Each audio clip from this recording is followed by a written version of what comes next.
falso de que pueden existir deidades independientes de Dios, ¿no? Del Creador.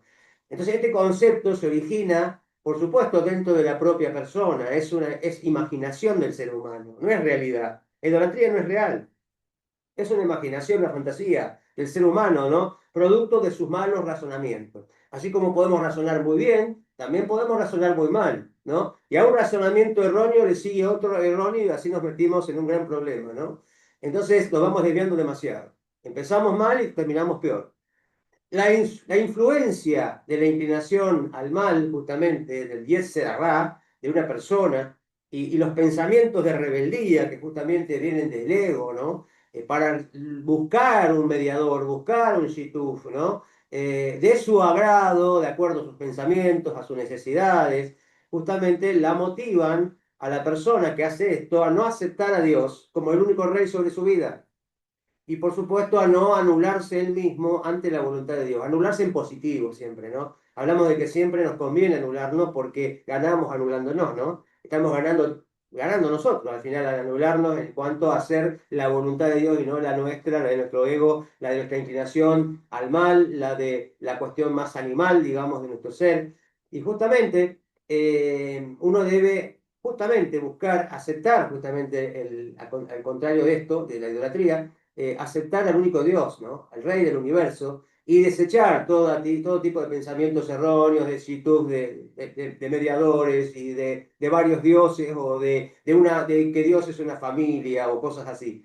Bueno, el ego de una persona o su yo, hablamos del yo, ¿no? Le dice que se separe, según sus propias opiniones, y que se separe justamente de la verdad, del monoteísmo, de Dios, y que sea él su propio dueño, su propio amo, o al menos que sea una especie de socio igualitario de Dios a la hora de juzgar sus propias acciones y a la hora de decidir cuáles de sus deseos va a seguir, va a querer realizar. Entonces la persona en realidad se erige como quien determina qué va a creer, qué va a pensar, qué cosas va a hacer, ¿no? No teniendo en cuenta la voluntad de Dios. Entonces crea sus propios dioses, crea sus propias, pues, imaginariamente, cuestiones que lo vienen a él, según su erróneo pensamiento, a beneficiar, ¿no? A beneficiar su ego, a beneficiar su persona. Obviamente que es un engaño, un autoengaño. Entonces, en contraste directo con esto está el verdadero significado del concepto de la unicidad de Dios, de la unidad de Dios dentro de la creación. Que Dios es uno solo, no hay lugar para nada de esto. Esto se refleja en la inusual redacción que utiliza la Torá para describir el mensaje de Abraham al mundo. Y esto es muy interesante. Se encuentra en el libro de Génesis, de Bereshit, capítulo 21, versículo 33, ¿no? Donde la traducción literal de este versículo es la siguiente.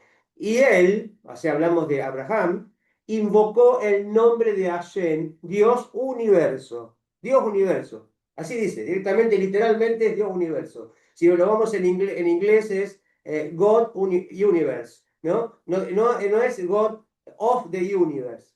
Entonces, para aquellos que entienden inglés. Entonces, dice directamente Dios universo. Es decir, Abraham proclamó que la existencia constante del universo, incluida la tierra en la que habitamos, es una sola cosa con Dios. ¿Mm? Y si hubiera utilizado la frase Dios del universo o God of the Universe, las personas a las que él se dirigía podrían haber entendido mal, podrían haber interpretado que el universo es algo separado totalmente de Dios, como que Dios no tiene nada que ver con el universo. Entonces, por eso esa es la idea de que está justamente puesto de esta manera, ¿no? En donde podemos decir Dios eterno, en lugar de Dios universo, Dios eterno, ¿no? Pero obviamente se puede traducir de diferentes maneras. Pero esta, digamos así, cuestión literal que encontramos en el hebreo tiene la finalidad de que no se confunda a la persona y no piense de que Dios está por un lado y el universo por el otro. Como que no está presente Dios en el universo sigue su curso por sí mismo, ¿sí? Ese sería el error. Entonces, obviamente, para evitar, se ha puesto de esta forma. Entonces, obviamente, hubiera la persona pensado si hubiera sido puesto diferente, ¿no? Que el universo es una existencia separada de Dios y que Él gobierna y vigila en realidad. Entonces Abraham enseñó que el universo no está divorciado, no está separado de Dios en absoluto. Entonces esa percepción de que hay una cosa acá, una cosa allá, o que Dios no está presente, es una manera de ver las cosas del ser humano, ¿no? Es como el ser humano lo percibe, porque Dios está oculto, ya lo habíamos visto en la clase pasada. El Eterno se oculta detrás de la creación, detrás del universo, pero Él está presente en cada átomo, ¿no? En cada creación. Entonces, reconocer esta verdad debería ser el propósito de una persona durante toda su vida. Conocer la verdad de la unicidad, conocer la verdad de que Dios es uno y que Él está en todo. Y esto debería reflejarse también en todas sus acciones. O sea, la finalidad de saber estos principios es que nosotros podamos mejorarnos como seres humanos y podamos conectarnos con ese uno y único, recibir de Él el yugo de sus preceptos, aceptar su soberanía y obedecerle. Y de esa manera nuestras acciones deberían ser distintas. Entonces uno debería estar constantemente enfocado y atraído con todo su corazón por esta perspectiva de la unidad de Dios con el mundo. Cuando uno empieza a meditar y a entender el concepto de la unicidad de Dios, todo lo demás va cambiando, ¿no? Y va viendo las cosas totalmente diferentes. Y eso tiene que ver con lo que vamos a ver ahora. Este es el servicio divino que debe realizar entonces cada persona, el verdadero reconocimiento de la existencia de Dios en cada detalle del mundo, de la vida, ¿no? De la persona, le lleva a reconocer la divina providencia de Dios sobre sus creaciones. Este es el tema de hoy. En pocas palabras, cada entidad con su vida, cada ser con su vida y su existencia está siendo creada y recreada constantemente, en cada instante, por la voluntad de Dios y con su conocimiento, en donde vimos que Él y su conocimiento son una sola cosa, no están separados. Por el contrario, su conocimiento de cada detalle, de cada cosa, tal y como Él la está creando, y de lo que le está pasando, lo que le está sucediendo en cada instante, y su voluntad de que continúe esto existiendo, y en una determinada forma o condición, no están separados de esa cosa, sino que forman parte integral de ella y no pueden separarse de ella, de una manera que nos resulta imposible de comprender, ¿no? O sea, que Dios esté manejando hasta lo mínimo que sucede en el mundo. Imagínense, Él está pendiente de lo que nos pasa a nosotros, de lo que pensamos, de lo que ocurre en el cuerpo, la sangre que circula. En el mismo momento está viendo una hormiga en el otro punto del mundo que está caminando y está metiéndose debajo de una hoja. Imagínense, es algo que nos vuela la cabeza, ¿no? Realmente a todos. Entonces, estos principios son la clave para reconocer que Dios conoce y está involucrado en lo que ocurre en cada detalle de la creación, en cada momento, esto siempre, permanentemente, y que todo sucede, y esto es mucho más fuerte aún, que todo eso que Él sabe que está pasando, Él mismo lo está haciendo. O sea, está haciendo que suceda, de acuerdo con un plan y un propósito predeterminado. Todo responde a un plan que Él tiene de predeterminado. O sea, sucede de acuerdo a este plan y a este propósito. Que estemos sentados hoy aquí, cada uno en su lugar, compartiendo esta clase, esto lo maneja el Creador. Baruch Hashem. Entonces, no solo las acciones de una persona, por ejemplo, cuando alguien va caminando hacia un determinado lugar, en un momento determinado, sino todos los demás acontecimientos, incluso los movimientos de los objetos que menos nosotros le prestamos atención.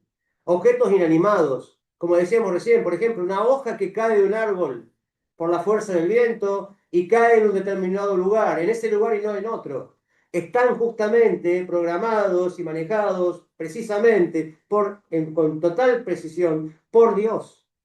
Y tiene eso, aunque parezca increíble, tiene también un propósito específico. Tiene que pasar de esa forma y no de otra. Esta es la interpretación de la providencia divina que enseñó el rabino Israel Baal Shem Tov, ¿no? El fundador del hasidismo, Israel Baal Shem Tov.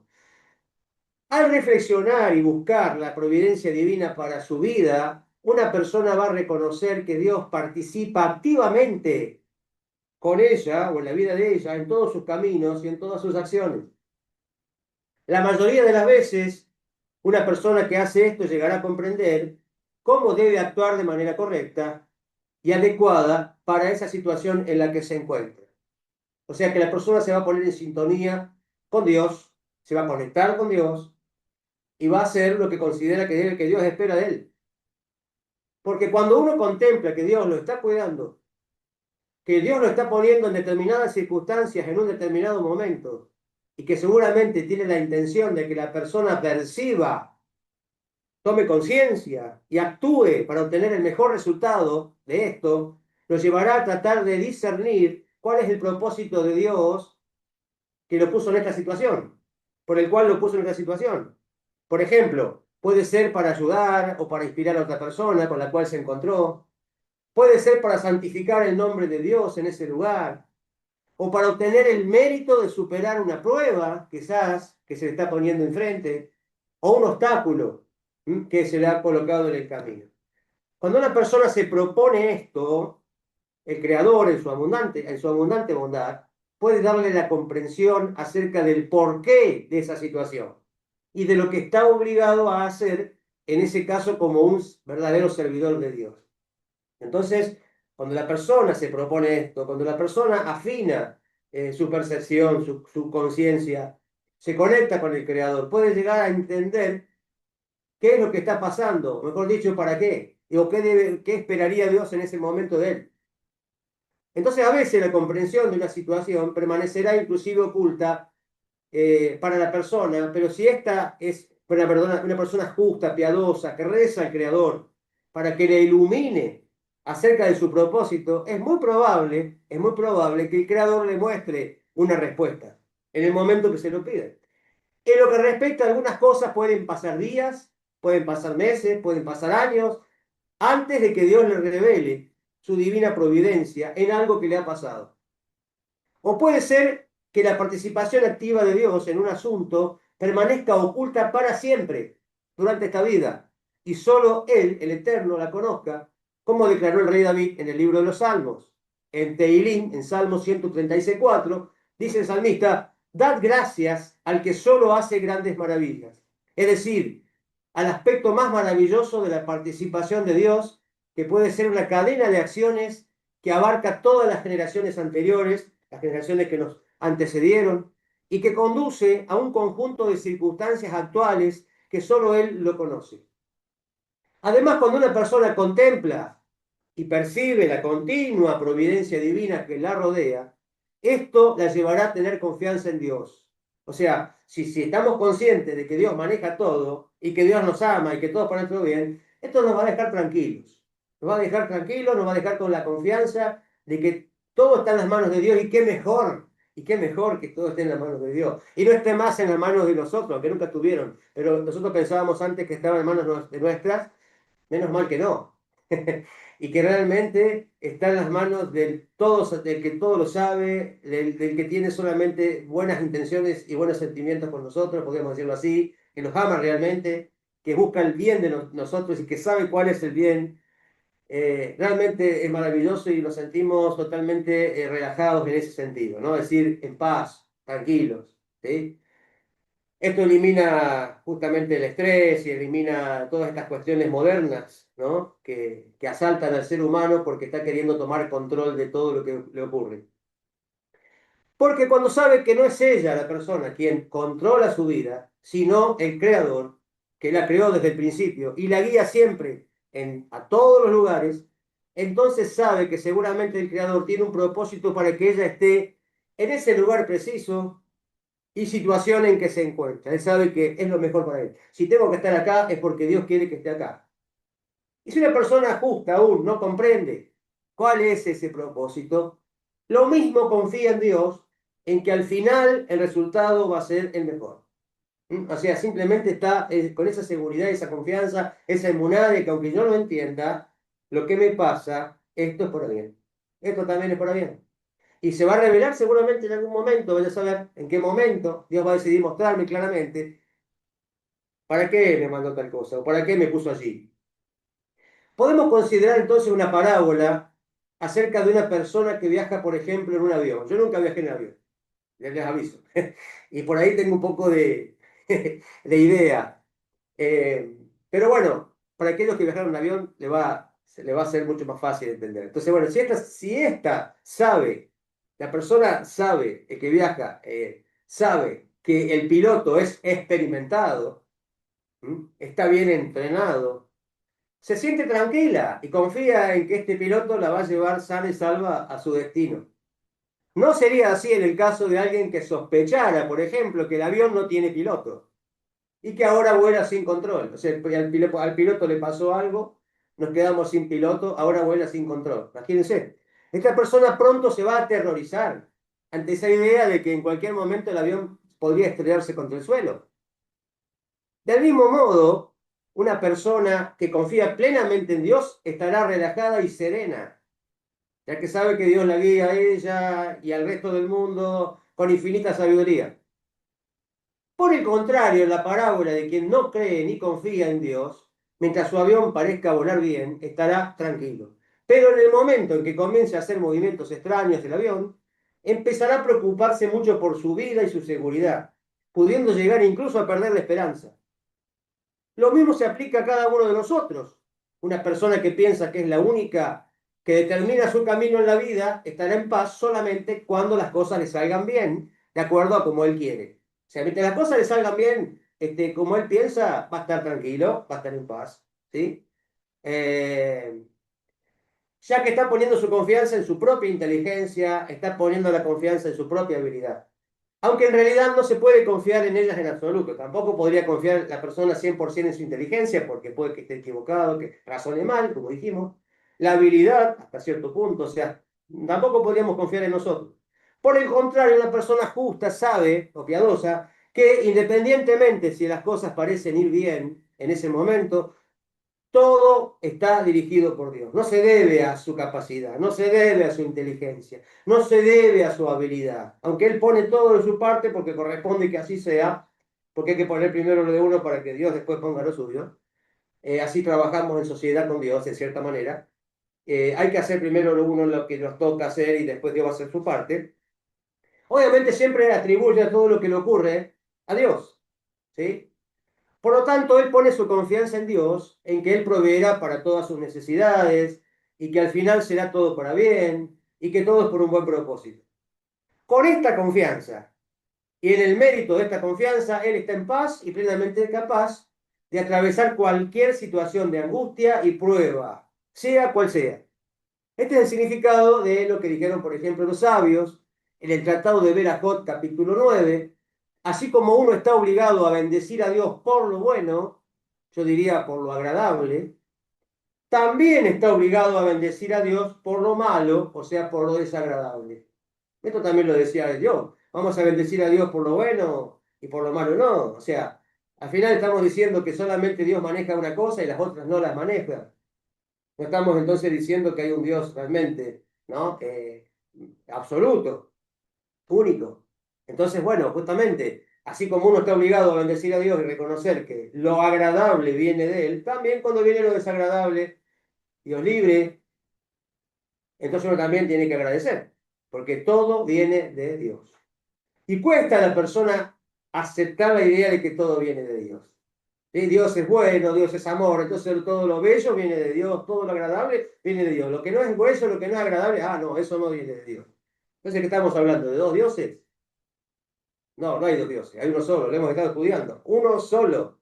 Entonces, tenemos que aceptar que Dios manda eso. No que Dios lo permite, porque usamos a veces palabras como tratando de evitar esa idea. Y ponemos y decimos, Dios lo permitió. No que lo permitió, lo mandó, lo hizo. Él mismo lo hizo. Hay que aceptarlo, es duro. Pero es así, hay cosas que son muy difíciles de entender. Son muy difíciles de digerir.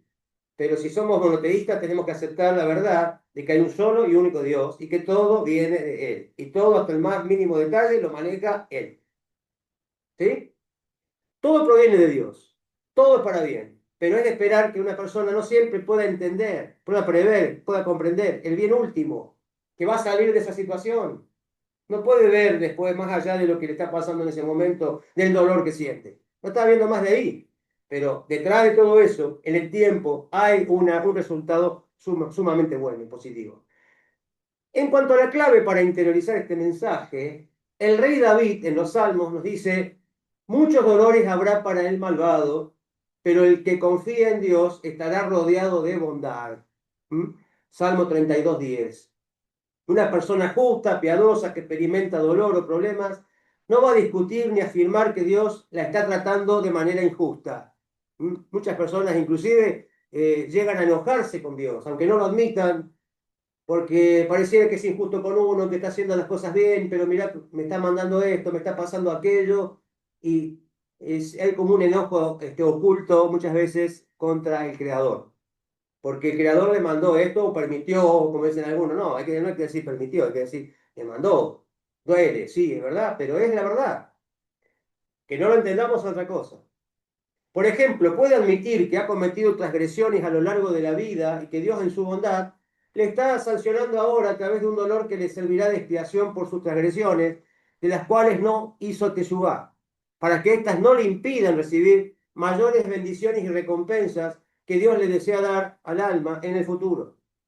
O sea que muchas de las cosas que nos pasan, y justo estamos en ese tiempo ya próximo a Rosh Hashanah, al juicio de todo ser humano del mundo en sí, y justamente tenemos que aceptar que las cosas que nos pasaron, los malestares, los dolores, las malas noticias, que lamentablemente han pasado en este año, todas esas cosas han servido para nuestra propia expiación, para corregirnos, para limpiarnos, para que solamente estemos preparados para recibir la bendición de Dios en el futuro, nuestra alma no tenga que padecer después. Entonces, y todo esto, de a poco Dios en su misericordia no nos hace pagar todo junto, sino que nos manda de vez en cuando algo, ¿no? Como para que vayamos expiando de a poco, en cuotas, digámoslo así, no de contado. Entonces, es muy misericordioso el Creador. Y la verdad nos manda a veces cositas allí para que vayamos espiando de a poco todo lo malo que podamos haber hecho. Esto es fácil de entender a partir de la analogía de un médico experto que administra una curación, está realizando, llevando a cabo una praxis, una curación que solo se consigue a través de causarle dolor al paciente, ya sea una simple inyección, que a veces a los niños les parece una tortura, ya cuando uno es grande ya le parece una minimidad, eh, o una cirugía importante. Por eso Dios, Él declara que yo soy Hashem tu sanador, yo soy Hashem tu médico, yo soy Hashem tu sanador, en el libro de Shemot de Éxodo 15:26. Y cuando se dice que es el sanador, el médico, no quiere decir que nos va a sanar con anestesia todo el tiempo, o que esas cosas que nos van a llegar, la sanidad que nos va a llegar va a ser siempre de manera que ni nos demos cuenta. No siempre la curación viene de esa manera, pero la curación viene para ocasión. La mayor profundidad que hay detrás de este principio, lo vamos a ampliar más adelante, obviamente, cuando sigamos estudiando más adelante, cuando lleguemos específicamente a la sexta puerta. Estamos recién en la primera, así que falta tiempo. Y así, mediante la contemplación de la divina providencia, que lleva a confiar en Dios, también se puede controlar el difícil rasgo del enojo. Vamos a hablar un poquito del enojo, ¿no? O sea, de dónde viene esta manifestación de la ira, del enojo en las personas. Se nos dice, la Torá nos enseña, los sabios nos enseñan, que la ira es el peor rasgo que una persona puede tener, porque le hace perder el pensamiento racional y el autocontrol. En su enojo, en su ira, la persona le está entregando el control de sí mismo a otro poder, a su propia inclinación al mal, ¿no? Entonces, todas estas cuestiones impuras, negativas, toman control de la persona. Dice que el alma, la llama abandona a la persona en el momento del enojo y toma control otro poder, otras energías, mejor dicho. Todas vienen de Dios, pero uno está cediendo el control a otra cosa. Y no logra evitar justamente hacer lo que tarde o temprano verá que fue una forma tonta de hablar, una forma tonta de actuar, porque no arregló nada, al contrario, se hizo daño a él, hizo daño a los demás. Y en el calor del momento, su inclinación al mal, su yeserara, le muestra una visión de disfrute que va a obtener al herir o al dañar a la persona que le está haciendo daño, o que le ha hecho daño. Pero en realidad el principal daño de la ira va a recaer sobre él mismo. El que se daña en realidad es la persona que se enoja. el enojo no va a hacer nada a la otra persona. El enojo le va a dañar a él.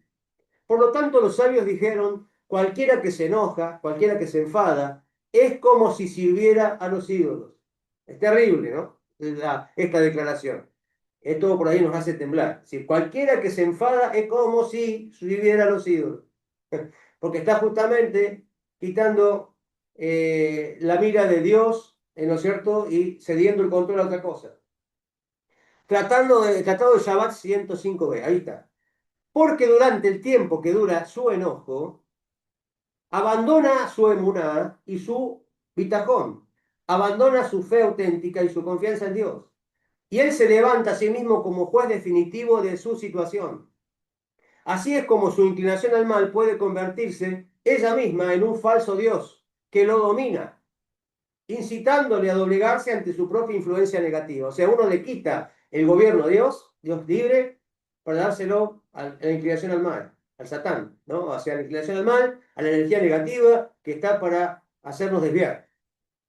Una persona justa tendrá esto en cuenta y se va a esforzar por someter constantemente su voluntad y sus acciones ante Dios para alinearlas con su voluntad y con su sabiduría. Le concede a Dios dominio sobre sí misma para ser un servidor de Dios en todas las situaciones de su vida. Uno debe tener presente que puede haber dos causas, se nos presentan aquí, dos causas negativas para la ira. En primer lugar, la falta de consideración de que todo lo que pasa en el mundo es fruto de la divina providencia y de la voluntad de Dios. Una persona enojona no confía en que Dios tenga un propósito y una intención superiores que pueda salir, obviamente, bueno, algo bueno que pueda salir de ese suceso que lo está haciendo enojar. Entonces, no aceptar lo que le pasa, un motivo puede ser porque no está considerando, creyendo que Dios maneja todo. Entonces se enoja con lo que le pasa, no está creyendo en su emuná es débil, obviamente ahí no está considerando que Dios es uno y único y que maneja todo. Y en segundo lugar es la arrogancia, el orgullo, ¿sí? Que se considera a él como un poder independiente, por lo que se enoja ante cualquier cosa que atente contra su influencia, su honor, su autoridad o sus opiniones. En resumen, la ira y el orgullo van de la mano. La ira y el orgullo van de la mano, ¿eh? Y ambos son el resultado maligno, son resultados malignos, malos, de la arrogancia de una persona que la separa de Dios y la lleva a depositar su confianza en ella misma. Es como rebelarse ante lo que nos pasa y también ante Dios, que es el que obviamente hace que pase eso. Es decir, a mí no me gusta lo que está haciendo Dios conmigo. Y es una rebeldía, ¿no? Se enoja porque no tiene control, no puede tener control en la persona sobre lo que le está pasando, porque él cree que él controla las cosas, que es un concepto que ya viene de un concepto erróneo, de una base errónea. La persona piensa que él maneja todo y cuando se le sale todo fuera de control, algo le pasa que no le gusta, que no va de acuerdo a sus ideas, a sus pensamientos, a su gusto, se enoja, se revela contra eso.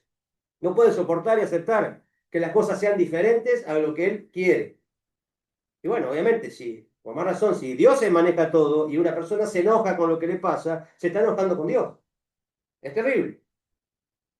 La humildad y la tolerancia son los rasgos de una persona que confía solo en Dios.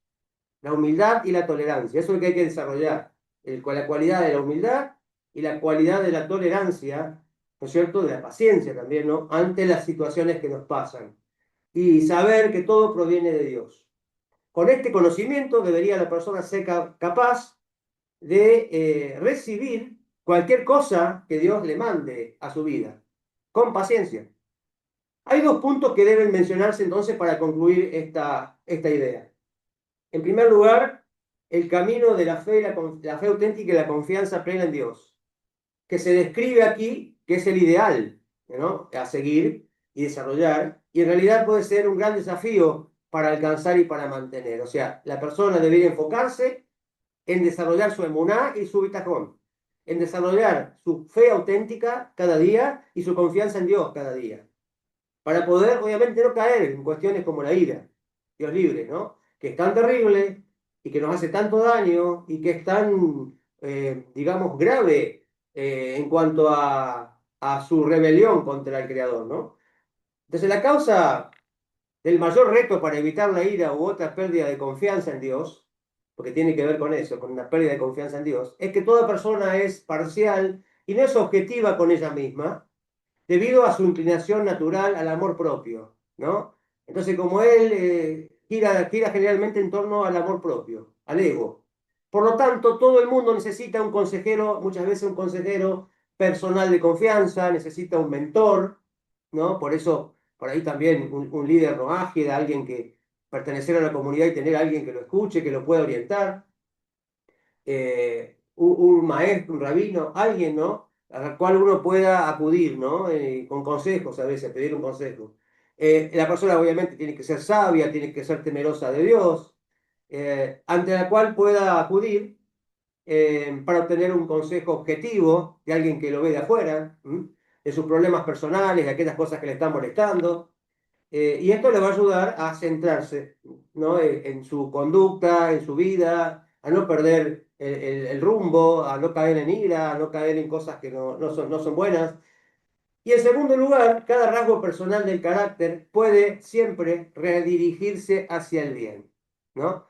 Por poner toda esa energía, por ejemplo, del enojo, pero llevar esa energía para hacer algo bueno, ¿no? Entonces esa energía que tenemos, que, sobre todo las personas que son enojonas, que tienden a enojarse muy fácil, esa energía que viene a ellos cuando se enojan o cuando se están enojando, tratar de ponerla en otra cosa, en algo productivo, en algo bueno, en algo que hagan y que sea para bien, ¿no?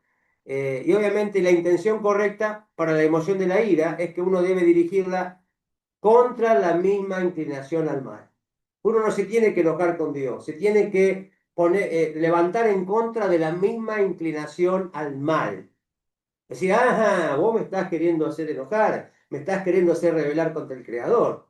Pero yo sé que vos sos el responsable de que yo me quiera enojar y no te voy a dar el gusto. Voy a hacer todo lo contrario. Lo que peor que le podemos hacer a la inclinación al mal es hacer todo lo contrario de lo que quiere que hagamos. Entonces, en lugar de enojarme, en lugar de quejarme, porque la queja también viene de ahí, viene de una rebeldía, ¿no? De una rebeldía contra la dirección, la supervisión divina. Cuando la persona se queja, se enoja, en lugar de hacer eso, ¿qué tiene que hacer? Tiene que agradecer a Dios, tiene que alabar al Creador. Y eso es lo que hace que la inclinación al mal se quede desarmada realmente, sin armas contra nosotros. Entonces, en realidad, la inclinación al mal tiene que ser tomada como un GPS. Cuando ella nos diga que tenemos que ir para acá, vamos para el otro lado. Y esa es la forma que nos va a servir como GPS la inclinación al mal. Lo vamos a utilizar para bien. Entonces hay que poner toda esa energía que viene a nosotros en ese momento para lo bueno. ¿Sí? Y los rasgos de carácter, vamos a ver más adelante acerca del tema, pero los rasgos de carácter no son ni malos ni buenos. Depende cómo uno lo utilice, ¿no? Y lo que sí puede ser, es bueno cuando nosotros estamos llevándolo al punto de equilibrio.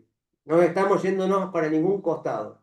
Cuando lo mantenemos en equilibrio, ese rasgo personal de carácter, entonces como tiene que ser, como debe ser implementado en la persona, desarrollado, llevado adelante, entonces eso es bueno. Ahora, si nos vamos en los extremos, mucho de esto, poco de esto, demasiado poco, todo ya se transforma en algo negativo para la persona.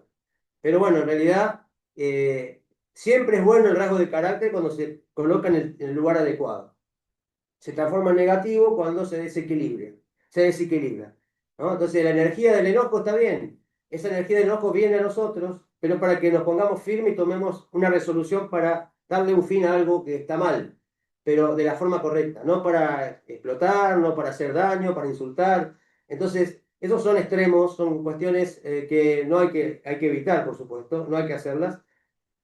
Y la idea es siempre procurar que cada rasgo del carácter esté en su debido lugar. No está mal la envidia es mala en general porque se utiliza muy mal esa energía, sino tenemos que admirar a las personas, ¿no? La admiración sana que nos lleva a mejorarnos a nosotros porque tomamos como ejemplo a alguien que nos inspira. Por ejemplo, no llevar eso a la envidia, ¿no? A ese extremo negativo de la envidia. Entonces, por eso digo que todo, si es llevado a su lugar correcto, es bueno. Depende cómo lo procesemos.